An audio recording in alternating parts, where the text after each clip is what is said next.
ಆತಳು. ಕೊನೆಯುಸಿರು ಹಿಡಿದುಕೊಂಡು ಇಷ್ಟು ದಿನ ಕಾದಳು. ಅವನು ಬರಲೇ ಇಲ್ಲ. ಉಳಿದಿರೋದು ಈ ದುಃಖ ಅಷ್ಟೇ.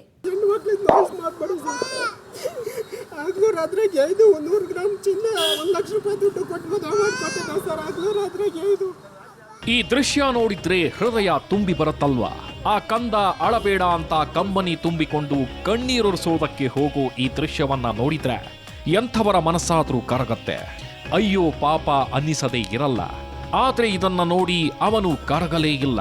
ಅಷ್ಟಕ್ಕೂ ಅವನು ಈ ದೃಶ್ಯ ನೋಡಿದ್ನೋ ಇಲ್ವೋ ಗೊತ್ತಿಲ್ಲ. ಆದ್ರೆ ಅವಳು ಮಾತ್ರ ಅವನು ತನ್ನನ್ನ ಕೊನೆಯ ಬಾರಿ ನೋಡುವುದಕ್ಕೆ ತಾನು ಪ್ರೀತಿಸಿ ತನ್ನ ಕೈ ಹಿಡಿದವನು ಬಂದೇ ಬರ್ತಾನೆ ಅಂತ ಅಂದ್ಕೊಂಡಿದ್ಲು.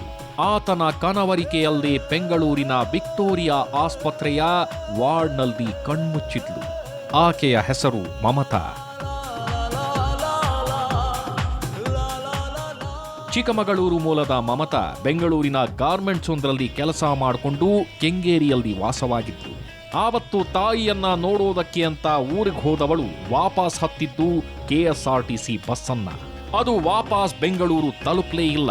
ನೆಲಮಂಗಲದ ಅರಿಸಿನಕುಂಟೆ ಹತ್ತಿರ ಸುಟ್ಟು ಕರಕಲಾಗೋಯ್ತು.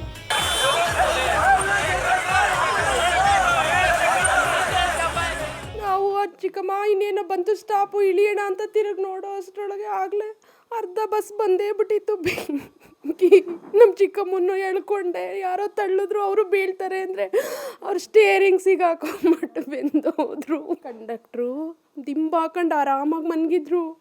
ಅವರಿರೋ ಪ್ಲೇಸಲ್ಲಿ ಅವ್ರು ಇದ್ದಿದ್ರೆ ನಮ್ಮ ಚಿಕ್ಕಮ್ಮ ಉಳಿಯೋರು. ಕಂಡಕ್ಟ್ರು ಅರ್ಧ ಬಸ್ ಹತ್ತಾದ್ಮೇಲೆ ಜನ ನೋಡ್ಕೊಂಡಿದ್ದು. ಆಯಪ್ಪ ಅಲ್ಲಿ ಮನೆ ಕಳೋದಕ್ಕೆ ಫ್ರಂಟ್ ಡ್ರೈವರ್ ಪಕ್ಕ ಉದ್ದ ಸೀಟಲ್ಲಿ ಮನೆ ಕಳೋದಕ್ಕೆ ಆಯಪ್ಪ ಕರೆಕ್ಟಾಗಿ ಅಲ್ಲೋ ಕೂತಿದ್ದಿದ್ರೆ ಯಾರೂ ಸಾಯ್ತಿರ್ಲಿಲ್ಲ. ಇಷ್ಟೊಂದು ಇಂಥ ಒಂದು ದುರ್ಘಟನೆ ನಡೀತಾ ಇರಲಿಲ್ಲ. ಚಕ್ಕಂತ ಡೋರ್ ತೆಗ್ದಿದ್ರೆ ಎಲ್ಲ ಇಳಿದ್ಬಿಟ್ಟು ಹೊಟ್ಟೋಗೋರು. ಎಸ್, ಬಸ್ಸಿನಿಂದ ಹೊರ ಬರೋದಕ್ಕಾಗದೆ ಬೆಂಕಿಯ ಕೆನ್ನಾಲಿಗೆಗೆ ಸಿಲುಕಿದ ನತದೃಷ್ಟರ ಪೈಕಿ ಈ ಮಮತಾ ಕೂಡ ಒಬ್ಬಳು. ಆಕೆ ಅರೆಬೆಂದ ಸ್ಥಿತಿಯಲ್ಲಿ ಕನವರಿಸಿದ್ದು ಗಂಡ ಸುರೇಶನ ಹೆಸರನ್ನ. ಆತ ಅವಳನ್ನ, ಆಕೆಯ ಮಗುವನ್ನ ಬಿಟ್ಟು 6 ತಿಂಗಳ ಹಿಂದೆ ಅದೆಲ್ಲಿಗೋ ಹೊರಟು ಹೋಗಿದ್ದ. ಆತನ ಕುಡಿತ ಬಿಡಿಸೋದಕ್ಕೆ ಅಂತ ಮನೆಯವರು ಮಾಡಿದ ಪ್ರಯತ್ನದಿಂದ ಅವನು ಮನೆ ಬಿಟ್ನೋ ಅಥವಾ ಆತನ ಕಣ್ಮರೆಯ ಹಿಂದೆ ಬೇರೆ ಯಾವ ಕತೆ ಇದೆಯೋ ಇವರಿಗೆ ಗೊತ್ತಿಲ್ಲ. ಒಟ್ನಲ್ಲಿ ಅವನು ಸಿಗಲೇ ಇಲ್ಲ. ಎಲ್ಲೋದ್ರಂತ ಗೊತ್ತಿಲ್ಲ. ಅಡ್ರೆಸ್ ಬಂದಿಲ್ಲ ಸರ್. ಮನೆಗೆ ಬರಲ್ಲ. ತಾಯಿದೆ ಪಾಪು ಎಲ್ಲರೂ ಸೇರಿಸ್ಕೊಂಡು ಓದಿಸ್ತಿರುತ್ತೆ ಸರ್. ಎಲ್ಲಿದ್ರು ನಮ್ಮ ಭಾವ ಬಂದು ನೋಡೋಕೆ ಹೇಳಿ ಸರ್. ಅವ್ರು ಸಾಕೋದು ಬೇಡ, ನಾನು ಸಾಕ್ತೇನೆ ಸರ್. 18 ವರ್ಷ ಸಾಕಿ ಮದುವೆ ಮಾಡಿದ್ದೀನಿ. ಹಗಲು ರಾತ್ರಿ ಲಾರಿ ಡ್ರೈವರ್ ಮಾಡಿ ಸಾಕಿದ್ದೀನಿ, ಮದುವೆ ಮಾಡಿದ್ದೀನಿ ಸರ್. 5-6 ಲಕ್ಷ ಖರ್ಚು ಮಾಡಿ ವರದಕ್ಷಿಣೆ ಸಮೇತ ಕೊಟ್ಟು ಮದುವೆ ಮಾಡಿದ್ದೀನಿ ಸರ್. ಮದುವೆ ಅದು 3 ತಿಂಗಳಿಂದ ಹೊಡೆಯೋಕ್ಕೆ ಶುರು ಮಾಡಿದಾರೆ ಸರ್. ನಾನು ಎಷ್ಟು ಸತಿ ಹಾಸ್ಪಿಟ್ಲಿಗೆ ಕರ್ಕೋಗಿ ಸೇರಿಸಿದ್ದೀನಿ ಅಂತ ಲೆಕ್ಕ ಇಲ್ಲ ಸರ್. ಊಟ ತಿಂಡಿ ಎಲ್ಲನೂ ನಾನು ನೋಡ್ಕೊಂಡು ಮಾಡಿದ್ದೀನಿ ಸರ್. ಆದರೆ ಆವಾಗಲಿಂದ ಬರೋಕ್ಕೆ ಕುಡ್ಕೊಬರೋದು, ಗಲಾಟೆ ಮಾಡೋದು ಇಷ್ಟೇ ಸರ್. 2 ಮನೆಗೆ ಮಾಡಿ ಸೇರಿಸಿದೆ.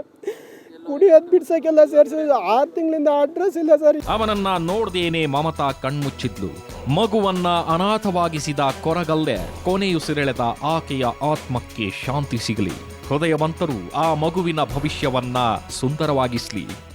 ಇವತ್ತು ಆ ಹುಡುಗಿ ರುಚಿತಾ ಮತ್ತು ಆ ಮುದ್ದು ಮಗುವಿನ ಉಜ್ವಲ ಭವಿಷ್ಯಕ್ಕಾಗಿ ಎಲ್ಲರೂ ಹಾರೈಸೋಣ.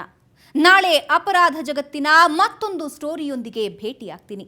ಅಲ್ಲಿವರೆಗೆ good night and take care.